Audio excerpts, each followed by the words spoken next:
Hi friends, இன்னைக்கு நம்ம இந்த ட்ராமாவோட அடுத்த எபிசோட் தான் பார்க்க போகிறோம். ஸோ லாஸ்ட் எபிசோடில் இதுவரை பார்த்துருந்தோம் அப்படின்னா, ஹீரோ வந்து தப்பாக ஒரு மினிஸ்டரை ஃப்ரேம் பண்ணுறான் அப்படின்ற மாதிரி அந்த மினிஸ்டர் வாங் வந்து எவிடன்ஸோட சொல்லியிருந்திருப்பாங்க. ஸோ இதனால் ஹீரோக்குமே என்ன பண்ணுறதுன்னு தெரில. அந்த லார்ட் வந்து ரொம்ப கடுப்பாயிட்டு இருக்காரு. நீ அந்த எஜுகேஷனல் மினிஸ்டரை காப்பாற்றணும் அப்படின்றதுக்காக இந்த மினிஸ்டரை தப்பாக ஃப்ரேம் பண்ணலாமா? இதுக்கான பனிஷ்மெண்ட்டாக உனக்கு வந்துட்டு நான் ஹோம் அரெஸ்ட் பண்ணுறேன் அப்படி இப்படின்னு. ஸோ ஹீரோக்குமே என்ன பண்ணுறதுன்னு தெரில. இதுக்கப்புறம் பார்த்தீங்கன்னா, அந்த கியூ அப்புறம் ஹீரோவோட மாஸ்டர் எல்லாருமே வந்து பேசிட்டு இருக்காங்க. ஹீரோக்கு இந்த மாதிரி நடந்திருக்க கூடாது. இப்போ நம்ம என்ன பண்ணுறது அப்படின்னு. அந்த நேரம் பார்த்தீங்கன்னா, ஹீரோ உள்ள வந்துட்டு இருக்கேன். எனக்கு எந்த ஒரு பிரச்சனையுமே இல்லை. நான் நல்லா தான் இருக்கேன் அப்படின்னு. நீங்கள் எதுக்காக அந்த ப்ளேமை வாங்குனீங்க? நான் வந்துட்டு அந்த பனிஷ்மெண்ட்டை வாங்கியிருந்திருப்பேனே அப்படின்னு கியூ சொல்லும்போது, இது எல்லாமே எனக்காக செட் பண்ண ஒரு ட்ராப்பு தான். இந்த விஷயங்கள் எல்லாத்தையுமே வந்துட்டு பேய் தான் ஒரு மினிஸ்டரை வச்சு பண்ணியிருக்கு. ஸோ அந்த மினிஸ்டர் யார் அப்படின்ற விஷயங்களை கண்டுபிடிக்கணும்னா இந்த மாதிரி தப்பாக ஒரு மினிஸ்டரை ஃப்ரேம் பண்ணி தான் ஆகணும். ஸோ நான் வேணுக்குனுமே தான் இந்த விஷயங்களை பண்ணியிருக்கேன். ஸோ இப்போ அந்த பேய் வந்து என்ன யோசிக்கும், நம்ம பிளான் பண்ண மாதிரி தான் இந்த விஷயங்கள் போகும் அப்படின்ற மாதிரி யோசிக்கும். அந்த எவிடன்ஸ் எல்லாத்தையுமே அழிக்கிறதுக்கு ரெடி ஆகும். அந்த டைம் நம்ம கரெக்டாக போயிட்டு அந்த விஷயங்கள் எல்லாத்தையுமே வந்துட்டு கைப்பற்றணும் அப்படின்ற மாதிரி ஹீரோ வந்துட்டு ரொம்ப அழகாகவே பிளானை சொல்லிட்டு இருக்கான். இதுக்கப்புறமா நம்ம ஹீரோவை தான் காட்டுறாங்க. ஹீரோனை காட்டுறாங்க. இவளுக்கு பார்த்தீங்கன்னா ஒரு லெட்டர் ஒன்று ரிசீவ் ஆகுது ஹீரோட்ட இருந்து. அதாவது மாஸ்டரை பற்றி ஏதாவது கண்டுபிடி அப்படின்ற மாதிரி சொல்லியிருந்திருப்பாள்ல.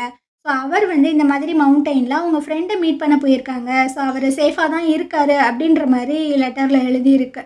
இந்த விஷயங்களை கொண்டு போய் மாஸ்டரோட பொண்ணுகிட்ட காட்டும்போது அவளுக்குமே ஒரு மாதிரி நிம்மதியாக தான் இருக்கு. நான் அந்த மவுண்டெயினுக்கு போயிட்டேன், அப்பாவை மீட் பண்ணுறேன் அப்படின்ற மாதிரி சொல்லும்போது, உனக்கு உடம்பு ரொம்பவே சரியில்லை, இப்போ தான் க்யூர் ஆகிட்டு வருது, இந்த டைமில் நீ ட்ராவல்லாம் பண்ணக்கூடாது, அவர் தான் சேஃபாக இருக்கார்ல, சீக்கிரம் அவர் இங்கே வந்துடுவார் அப்படின்ற மாதிரி சொல்கிறாங்க. இதுக்கப்புறம் ஹீரோவோட பிஏவை தான் காட்டுறாங்க. ஹீரோக்காக ஃபுட்டெல்லாம் எடுத்துகிட்டு வரோம். ஆனால் உள்ளே விட மாட்டாங்க. டே, அவர் வந்துட்டு பனிஷ்மெண்ட்டில் தான் இருக்காரு, ஆனால் சோறு முக்கியம் தானே, விடுங்கடா அப்படின்ட்டு உள்ளே வந்துட்டு இருக்கான். ஸோ ஃபுட்டெல்லாம் கொடுக்குற மாதிரி ஒரு விஷயத்த பார்த்தீங்கன்னா பாஸ் பண்ணிகிட்டு இருக்கான். அதாவது அந்த ராணியோட வேலையாள் பார்த்தீங்கன்னா ஒரு ஆளை போய்ட்டு அடிக்கடி மீட் பண்ணிகிட்டே இருந்தாங்களாம்மா. அவங்க பார்த்தீங்கன்னா இந்த எஜுகேஷ்னல் கமிட்டியோட கார்டாம்மா. ஸோ ஹீரோ வந்து சொல்லிட்டு இருக்கான், இவன் கார்டாக இருந்து இந்த கிரிமினல் வேலையை பண்ணியிருக்கான், அவன் தான் கல்ப்ரெட்டு அப்படி இப்படின்னு. சரி, அவன் மேலே ஒரு கண் இருக்கட்டும் அப்படின்ற மாதிரி ஹீரோ வந்து சொல்லிட்டு இருக்கான். இதுக்கப்புறமா தேர்டு பிரின்ஸ் அப்புறம் அந்த ராணி இவங்க 2 பேர்த்தையும் காட்டுறாங்க. நீ அந்த ராஜாவை மீட் பண்ணுறதுக்காக போன, ஏன் இவ்வளோ சீக்கிரம் வந்துட்ட அப்படின்ற மாதிரிலாம் கேட்டுட்டு இருக்காங்க. அதெல்லாம் பெரிய விஷயமா? ஆனால் ஒரே ஒரு விஷயம் மட்டும்தான் எனக்கு ரொம்ப வருத்தமாக இருக்குது. அந்த ஹீரோ பையன் வந்துட்டு மூக்கு உடஞ்சி அப்பா கிட்ட திட்டு வாங்கி பனிஷ்மெண்ட்டெல்லாம் வாங்கும்போது அதை பார்க்குறதுக்கு நான் இல்லையே அப்படின்னு. இந்த அம்மாவை பார்த்தீங்கன்னா சிரிக்குது. சரி, நீ ரிட்டன் வந்ததும் எனக்கு வந்துட்டு ரொம்ப நல்லதாக தான் போச்சு. நீ எனக்கு ஒரு ஹெல்ப் பண்ணணும். அந்த லீக்கர் இருக்கான்ல, அவனை வந்துட்டு கொலை பண்ணணும் அப்படின்னு. என்னம்மா சொல்கிறீங்க? அந்த கொஷின் பேப்பரை லீக் பண்ணவனை சொல்கிறீங்களா? ஆமாம் அப்படின்ற மாதிரி சொல்லுது. இதுக்கப்புறம் அந்த குவேவை காட்டுறாங்க. இவன் பார்த்தீங்கன்னா கேம்லிங்லாம் விளாண்டுட்டு வெளியே வந்துட்டு இருக்கான். அங்கே 2 பேர் உட்காந்துருக்காங்க. ஸோ அவங்ககிட்ட போயிட்டு எனக்கு காசெல்லாம் கொடுங்கடா அப்படின்ற மாதிரி கேட்குறான். ஆல்ரெடி நீ வாங்கின காசை கொடுறா, அதுக்கப்புறம் நாங்கள் திரும்பி தரோம். முன்னாடியே இந்த டோக்கனை கொடுத்து தான் நீ காசு வாங்கின, அதுக்கே வட்டி ஜாஸ்தியாக இருக்க அப்படி இப்படின்னு. ஸோ இவன் பார்த்தீங்கன்னா எனக்கு இப்போ காசு கொடுக்க முடியுமா முடியாதா அப்படின்ட்டு ரொம்ப திமிரா பேச இவங்களுக்கு ரொம்ப கடுப்பாயிடுது. ஸோ அவங்க கத்தியெல்லாம் எடுத்து நீட்டும் போது இவன் பார்த்தீங்கன்னா மடக்கி அவங்க கழுத்தையே வந்துட்டு நினச்சிக்கிட்டு இருக்கான். எவ்வளவு தைரியம் தான் நீங்கள் இந்த மாதிரிலாம் பண்ணுவீங்க அப்படின்னு. அந்த நேரம் ஒரு ஆள் பார்த்தீங்கன்னா வந்துட்டு இருக்கான். எதுக்கு இந்த மாதிரி ஒரு ஆளை பிடிச்சி 2 பேர் சண்டை போட்டுட்டு இருக்கீங்க, விடுங்க, இவன் வாங்கின காசை நான் கொடுக்குறேன் அப்படின்ட்டு அந்த கடன் எல்லாத்தையுமே செட்டில் பண்ணிட்டு இருக்கான். இவனுக்கும் ஒன்றும் புரியல, எதுக்கு நீ வந்து ஹெல்ப் பண்ணுற அப்படின்னு. உனக்கு காசு தானே வேணும், அதுக்கு நான் சொல்கிற ஒரு விஷயத்த மட்டும் நீ பண்ணு அப்படின்னு. ஸோ ஹீரோயின் பார்த்தீங்கன்னா இந்த குவேவை வந்துட்டு ஃபாலோ பண்ணுறதுக்காக ஒரு ஸ்டூடெண்ட்டை அனுப்பி வச்சுருப்பான் போல். ஸோ அவன் வந்து நடந்த விஷயங்கள் எல்லாத்தையுமே பாஸ் பண்ணிகிட்டு இருக்கான். இதுக்கப்புறம் அந்த குவேவை தான் காட்டுறாங்க. அந்த ஆள் வந்து சொல்லிகிட்டு இருக்கான், நான் சொல்கிற ஒரே ஒரு விஷயத்த மட்டும் பண்ணேன் அப்படின்னா உனக்கு வந்துட்டு நான் நிறைய காசு கொடுப்பேன், ஒரு ஆளை கொலை பண்ணணும் அப்படின்னு.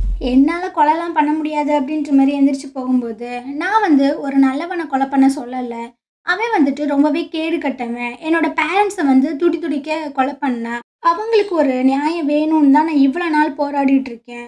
ஸோ நீ கொலை பண்ண போகிறது ஒரு கேடு கட்டவன் தான் சொன்னால் புரிஞ்சுக்கோ அப்படின்னு. உண்மையாவா? அவன் ரொம்ப கெட்டவனா அப்படின்ற மாதிரி குவை வந்துட்டு கேட்டுட்ருக்கான்.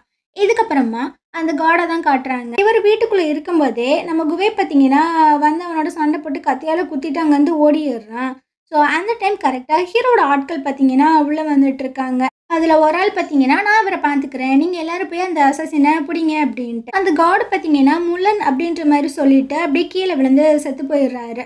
இந்த சைடு அந்த குகை பார்த்தீங்கன்னா ஓடிட்டு இருக்கான். பின்னாடி ஹீரோவோட ஆட்கள் வந்து தொரத்திட்டே வந்துட்டு இருக்காங்க. அப்ப ஹீரோயின் பார்த்தீங்கன்னா அப்படியே லேண்ட் ஆயிட்டு இருக்கான். "நீ என்ன பண்ணிட்டு இருக்க?" அப்படி. "அது உனக்கு தேவையில்லாத வேலை" அப்படின்ட்டு அவன் அங்கேருந்து ஓடிட்டு இருக்கானா. ஸோ பின்னாடி பார்த்தீங்கன்னா ஹீரோட ஆட்கள் வந்துட்டு ஓடி வராங்க. இவளும் ஒரு இடத்துல மறைஞ்சு நின்னு பார்க்குறா. அவன பார்த்தீங்கன்னா அலைக்கா சுத்தி வளைச்சு தூக்கிட்டு போறாங்க. இவளுக்கு ஒண்ணுமே புரியல. எதுக்கு ஹீரோவோட ஆட்கள் வந்துட்டு குவேவ தூக்கிட்டு போறாங்க அப்படின்ட்டு. ஸோ நேரா ஹீரோட்டையும் வந்து கேட்டுட்டு இருக்கா. அவன் அப்படி என்ன தப்பு பண்ணான் அப்படின்னு. ஹீரோ பார்த்தீங்கன்னா ஃபர்ஸ்ட்லேருந்து சொல்லிட்டு இருக்கான். இந்த கொஸ்டின் பேப்பர் வந்துட்டு திருடு போனது, அதை லீக் பண்ணது. இப்போ லீக் பண்ணவன தானே இவன் கொலை பண்ணியிருந்திருப்பான். ஸோ அதனால தான் அரெஸ்ட் பண்ணி போறாங்க அப்படி இப்படின்னு. இவளுக்கு பார்த்தீங்கன்னா தலையே சுத்துது. அந்த நேரம் ஹீரோட பிஏ வந்து சொல்லிட்டு இருக்கான். இந்த மாதிரி அந்த குவே வந்துட்டு சூசைட் பண்ணி இறந்து போயிட்டான் அப்படின்னு. ஹீரோனுக்கு பார்த்தீங்கன்னா அது கேட்கும்போது ஒரு மாதிரி கஷ்டமா தான் இருக்கு. ஹீரோக்குமே என்ன சொல்றதுன்னே தெரியல. ஸோ அவ வந்து சொல்லிட்டு இருக்கா, "இது வந்துட்டு உங்க ஸ்டேட்டோட பிரச்சனை. நான் வந்துட்டு இன்வால்வ் ஆகக்கூடாதுன்னு தான் நினைக்கிறேன். ஆனா குவே வந்துட்டு இந்த விஷயத்துல சம்மந்தப்பட்டிருக்கான். அவன் வந்து சூசைட் பண்ணி இறந்து போற ஆளே கிடையாது. அவனை யாரோ கொலை பண்ணியிருக்காங்க. ஸோ இவனை யாரு மேனிப்புலேட் பண்ணி அந்த காடை கொலை பண்ணாங்க அப்படின்ற விஷயங்கள நான் கண்டுபிடிக்கணும். அதனால நான் இந்த விஷயத்துக்குள்ள வரேன். நம்ம 2 பேரும் சேர்ந்து இதை இன்வெஸ்டிகேட் பண்ணலாம்." அதெல்லாம் ஓகே தான். ஆனா எனக்கு ஒரே ஒரு விஷயம் மட்டும் புரியல. 3 எஜுகேஷனல் மினிஸ்டர் வந்து அங்க இருந்திருக்காங்க. அந்த கொஸ்டின் பேப்பரோட சீலுமே வந்துட்டு உடைக்கப்படல. அப்புறம் எப்படி இந்த கொஸ்டின் பேப்பர் வந்து லீக் ஆயிருந்திருக்கும்? எனக்கு அதுதான் புரியல. ஹீரோயின் பார்த்தீங்கன்னா, அந்த கொஸ்டின் பேப்பர வாங்கி பார்க்குறா. "ஏன் இந்த இங்க் வந்து ரொம்ப லைட்டா இருக்கு?" அப்படின்ற மாதிரி கேட்குறா. ஸோ இவனும் வாங்கி செக் பண்றான். "அட ஆமா, நான் வந்துட்டு இத கவனிக்கவே இல்லையே" அப்படின்ற மாரி ஹீரோ சொல்லும்போது, "ஒருவேளை இந்த கொஸ்டின் பேப்பர் வந்துட்டு ஒரிஜினல் இல்லைன்னா?" அப்படின்ற மாரி ஹீரோயின் கேட்குறா. "நீ என்ன சொல்ற? எனக்கு ஒண்ணுமே புரியலையே" அப்படின்னு. அப்போ இவ பார்த்தீங்கன்னா, ஒரு பேப்பர் இருக்கு. அந்த பேப்பர் மேல கைய வச்சு ஒரு மாதிரி ஃபோர்ஸ் பண்றா. அந்த பேப்பர் பார்த்தீங்கன்னா, அப்படியே டபுள் ஆகுது. இந்த காலத்துல தான் நம்ம ஜெராக்ஸ் மிஷின்லாம் வச்சு ஜெராக்ஸ் எடுக்கிறோம். அந்த காலத்துல சைனீஸ்காரங்க வெறும் காத்துலயே பார்த்தீங்கன்னா, ஜெராக்ஸ் எல்லாம் பேப்பர் எடுத்திருக்கானுங்க. எந்த அளவுக்கு அவைங்க மூலக்காரங்கன்னு பார்த்துக்கோங்க.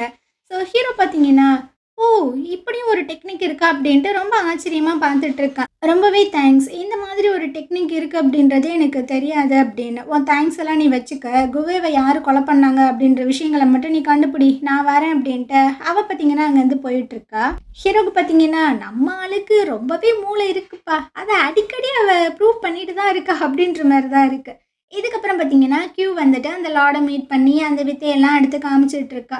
ஸோ அவருக்கு பார்த்தீங்கன்னா, "ஓ! இந்த டெக்னிக்க யூஸ் பண்ணி தான் இந்த மாதிரி இவங்க பண்ணிட்டு இருக்கானுங்களா?" அப்படின்னு. ஆமா. உண்மையான கல்ப்ரிட் வந்துட்டு அந்த காட் தான். ஸோ அவனோட பிளேஸ போயிட்டு செக் பண்ணணும். அதுக்கான பெர்மிஷன குடுங்க. அண்ட் அது மட்டும் இல்ல, ஹீரோ வந்துட்டு இந்த மாதிரி விஷயங்கள பண்ணதுக்கான காரணம், உண்மையான கல்ப்ரிட் வந்துட்டு வெளிய கண்டிப்பா வருவான். அதனால தான் அவர் இந்த மாதிரி பண்ணாரு. இதுக்கப்புறமும் அவர நீங்க வந்துட்டு எந்த ஒரு பனிஷ்மெண்ட்டுமே பண்ணாதீங்க அப்படின்னு ஒரு கோரிக்கையும் வச்சுட்டு அவ அங்கேருந்து போயிட்டுருக்கு. இதுக்கப்புறமா அந்த மினிஸ்டர் வாங்க, அப்புறம் அந்த 2 பேரும் மீட் பண்ணி தான் பேசிட்டு இருக்காங்க. "ரொம்பவே தேங்க்ஸ். நீங்க எனக்கு ரொம்ப ஹெல்ப் பண்ணியிருக்கீங்க. நீங்க மட்டும் இல்ல அப்படின்னா, ஹீரோ வந்துட்டு என்னால டவுன் பண்ணியிருந்திருக்கவே முடியாது. ஸோ கூடிய சீக்கிரம் அவனுக்கு குடுத்த அந்த டைட்டில் எல்லாத்தையுமே பிடுங்கிருவாங்க. அப்புறம் என் பையன் தான் வருவான்" அப்படின்ற மாரி சொல்லிட்டு இருக்கு. அந்த நேரம் பார்த்தீங்கன்னா, ஒரு லேடி வந்து சொல்லிட்டு இருக்காங்க. இந்த மாதிரி அந்த காடோட வீட்ட போயிட்டு செக் பண்றதுக்கு பெர்மிஷன் வாங்கியிருக்காங்க அப்படின்னு. இந்த பேய் வந்து வாங்கிக்கிட்ட சொல்லிட்டு இருக்காங்க. "அவன்கிட்ட ஏதாவது ஒரு எவிடன்ஸ் இருக்கா? எல்லாமே அழிச்சிட்டோம் தானே" அப்படின்னு. "அவன்கிட்ட எந்த ஒரு எவிடன்ஸுமே இல்ல. என் கண்ணு முன்னாடி தான் அந்த ஒரிஜினல் கொஸ்டின் பேப்பரையே அவன் வந்துட்டு எரிச்சான்" அப்படின்ற மாரி சொல்றாங்க. ஆனா இவளுக்கு பார்த்தீங்கன்னா, ஒரு மாதிரி டவுட்டா தான் இருக்கு. ஒருவேளை அவன காப்பாத்திக்கிறதுக்காக அவன் ஏதாவது ஒண்ணு வச்சிருந்தானா? ஸோ நீங்க ஃபர்ஸ்ட்டு போய் அந்த வீட்ட தரோவா செக் பண்ணுங்க. ஏதாவது எவிடன்ஸ் கிடைச்சது அப்படின்னா அழிச்சிருங்க அப்படின்ற மாரி சொல்லிட்டு இருக்கா. இதுக்கப்புறமா ஹீரோயினோட பிளேஸ்க்கு பார்த்தீங்கன்னா, நெறைய ஆட்கள் எல்லாருமே வந்துட்டுருக்காங்க. அதாவது குவே வந்துட்டு இந்த மாதிரி ஒரு கவர்மெண்ட் அஃபிஷியல கொலை பண்ணிட்டான். அவனுமே வந்து சூசைட் பண்ணி இறந்து போயிட்டான்ல. ஸோ அவங்க வந்துட்டு உங்களோட ஆள் தானே. அதனால நீங்க எங்கேயுமே போக்கூடாது. இங்க தான் இருக்கணும் அப்படின்னு ஹோம் அரெஸ்ட் மாதிரி பண்ணிட்டு போறாங்க. மாஸ்டரோட பொண்ணு வந்து கேட்குறா, "இதெல்லாம் உண்மைதானா?" அப்படின்னு. "ஆமா, இது எல்லாமே உண்மைதான். ஆனா குவேவ யாரு வந்துட்டு மேனிப்புலேட் பண்ணாங்க? அவன யாரு கொலை பண்ணாங்க? அப்படின்ற விஷயங்கள நான் கண்டுபிடிக்கணும். ஸோ அதுவரைக்கும் நம்ம கொஞ்சம் பொறுமையா இருக்கணும்" அப்படின்ற மாரிலாம் சொல்லிட்டு இருக்கா. இதுக்கப்புறமா ஹீரோவும் சரி, ஹீரோயினும் சரி அந்த காடோட வீட்டுக்கு தான் வந்திருக்காங்க. "ஏதாவது கிடைக்குமா?" அப்படின்னு. ஸோ ஹீரோயின் வந்து கேட்குறா, "நீ இங்க என்ன பண்ணிட்டு இருக்க?" அப்படின்னு. அந்த காட் சாகறதுக்கு முன்னாடி முலன் அப்படின்ற மாரி ஒரு வேர்டு சொல்லியிருக்கான். ஸோ அது என்ன அப்படின்றத கண்டுபிடிக்கிறதுக்காக தான் வந்திருக்கேன் அப்படின்னு. ஸோ இவங்க 2 பேருமே பயங்கரமா யோசிக்கிறாங்க. ஹீரோ பார்த்தீங்கன்னா கண்டுபிடிச்சிடுறான். முலன் அப்படின்னா இந்த வேட்டையாடுவாங்கல்ல, வேட்டையாடின பொருட்கள் எல்லாத்தையுமே ஒரு இடத்துல வைப்பாங்கல்ல, அந்த பிளேஸ் தான் அப்படின்னு. அந்த இடத்துக்கு இவங்க போறதுக்கு முன்னாடியே நெறைய அசாசின்ஸ் பார்த்தீங்கன்னா, அந்த இடத்த கொளுத்த ட்ரை பண்றாங்க. ஸோ ஹீரோவோட ஆட்கள் கரெக்ட்டான நேரத்துக்கு அங்க போயிட்டு அவங்கள அடிச்சு புடிச்சு தேடி பார்க்குறாங்க. அங்க பார்த்தீங்கன்னா, ஒரிஜினல் கொஸ்டின் பேப்பருமே இருக்கு. ஸோ அந்த ஒரிஜினல் கொஸ்டின் பேப்பர அந்த லார்ட் கிட்டயுமே கொண்டு வந்து காமிச்சுட்டாங்க போல. ஹீரோவ கூப்பிட்டு தான் பேசிட்டு இருக்காங்க. "நான் கூட உன்ன தப்பா நெனச்சுட்டேன். பட் நீ தான் இந்த விஷயங்கள வந்து கண்டுபிடிச்சிருக்க. ஸோ எனக்கு உன்ன நெனைக்கும்போது ரொம்ப பெருமையா இருக்கு. நீ போயிட்டு ரெஸ்ட் எடு" அப்படி இப்படின்னு. ஆனா, இவன் பார்த்தீங்கன்னா, ஒரு மாதிரி தயக்கத்தோட நிக்கிறானா, "என்னாச்சுப்பா? என்னன்னு சொல்லு" அப்படின்னு. "இல்லப்பா, இந்த விஷயங்கள் எல்லாத்துக்குமே யாரு வந்துட்டு மாஸ்டர் மைண்ட் அப்படின்ற விஷயங்கள கண்டுபிடிச்சே ஆகணும். ஏன்னா, கொஸ்டின் பேப்பர லீக் பண்ணியிருக்காங்க. ஒரு கவர்மெண்ட் அஃபிஷியல வந்துட்டு கொலை பண்ணியிருக்காங்க. என்னையுமே வந்துட்டு ஒரு விஷயத்துல ஃப்ரேம் பண்ணி, ஆல்மோஸ்ட் என்னையுமே வந்துட்டு கொலை பண்ண ட்ரை பண்ணாங்க. ஸோ இது எல்லாத்துக்குமே யாரு காரணம் அப்படின்ற விஷயங்கள கண்டுபிடிக்கணும்" அப்படி. இவன் வந்துட்டு அந்த பெய்ய மனசுல வச்சுட்டு தான் சொல்லிட்டு இருக்கான். ஆனா இவர் பார்த்தீங்கன்னா, இந்த விஷயங்கள் எல்லாத்துக்குமே மாஸ்டர் மைண்ட் வந்துட்டு அந்த காட் தான். ஸோ அவனுமே செத்து போயிட்டான். அவன கொலை பண்ணவனுமே செத்து போயிட்டான். இதுக்கு மேல நம்ம என்ன பண்றது? நீ எதையுமே நினைக்காம போய் ரெஸ்ட் எடு அப்படின்ற மாரி சொல்லிர்றாரு. இவனுக்கும் இதுக்கு மேல என்ன சொல்றதுன்னு தெரியாம போயிர்றாரு. ஸோ இதுக்கப்புறம் அந்த பெய்ய கூப்பிட்டு இவர் பார்த்தீங்கன்னா, வங்கு வங்குன்னு வாங்கிட்டு இருக்காரு. ஏன்னா, இவருக்கு வந்து இந்த பேய் தான் இந்த விஷயங்கள பண்ணியிருக்காங்க அப்படின்றது நல்லாவே தெரிஞ்சிருக்கு. ஆனா ஹீரோட்ட பார்த்தீங்கன்னா காமிச்சுக்கறல. எதுக்கு இந்த மாதிரி பண்ணிட்டு இருக்க? கொஸ்டின் பேப்பர வந்துட்டு நீ லீக் பண்ணியிருக்க. அண்ட் வந்துட்டு ஒரு அஃபிஷியல வந்து ஃப்ரேம் பண்ண பார்த்துருக்க. ஒரு கவர்மெண்ட் அஃபிஷியல கொலை பண்ண ட்ரை பண்ணியிருக்க. என் பையனையுமே நீ கொலை பண்ண ட்ரை பண்ணியிருக்க. எதுக்கு? எதுக்கு நீ இந்த மாதிரி பண்ணிட்டு இருக்க? அப்படின்னு. ஸோ இந்த அம்மா பார்த்தீங்கன்னா, ஏதோ ஒரு விஷயத்த வந்துட்டு சொல்லிட்டு இருக்கு. அந்த விஷயத்தினால தான் நான் 5 வருஷமா உங்கள பிரிஞ்சிருந்தேன். உங்கள பார்க்காம நான் எவ்வளோ கஷ்டப்பட்டேன்னு தெரியுமா? அதனால தான் நான் இந்த மாதிரி பண்றேன். நான் அவன பார்க்கவே விரும்பல அப்படி இப்படின்ட்டு ஏதேதோ சொல்லிட்டு இருக்கு. ஸோ பயங்கரமா அழுகுதா. இவருக்கு பார்த்தீங்கன்னா மனசு மாறிடுச்சா என்னன்றது தெரில. எனக்கு உன்னோட கவலை புரியுது. ஆனாலும் நீ இந்த மாதிரி பண்ணாத அப்படின்ற மாரி தட்டி குடுத்துட்டுருக்காரு. இதுக்கப்புறமா ஹீரோவ மீட் பண்றதுக்காக அந்த மாஸ்டர் பார்த்தீங்கன்னா வந்திருக்காங்க. நீங்க இந்த ஸ்டேட்டுக்கு வந்துட்டு லார்டா மாற வேண்டாம். ஏன்னா, அந்த பேய் வந்துட்டு ரொம்ப கொடைச்சல் குடுத்துட்டே இருப்பாங்கன்னு தான் எனக்கு தோணுது. ஸோ, நீங்க வந்துட்டு இருக்கிற மாதிரி இருக்கலாமே அப்டின்ட்டு. ஆனா, இவன் பார்த்தீங்கன்னா, என்னோட ஆம்பிஷன் என்ன அப்டின்றது உங்களுக்கு நல்லாவே தெரியும். ஆனாலும் நீங்க இப்டி பேசலாமா அப்டின்னு. சரி ஓகே. அது உங்களோட விருப்பம். அப்புறம் நான் ஒரு விஷயம் கேள்விப்பட்டேன். அந்த பேய் வந்து உங்களோட கல்யாண விஷயத்த பத்திலாம் பேசினாங்களாமே அப்டின்னு. இப்ப இருக்கிற சிச்சுவேஷன்ல எனக்கு கல்யாணம் பண்ணணும் அப்டின்ற மைண்ட் செட்லாம் இல்லவே இல்ல. ஸோ, அத பத்தி இதுக்கப்புறம் பேசாதீங்க அப்டின்ற மாரி தான் சொல்றாங்க.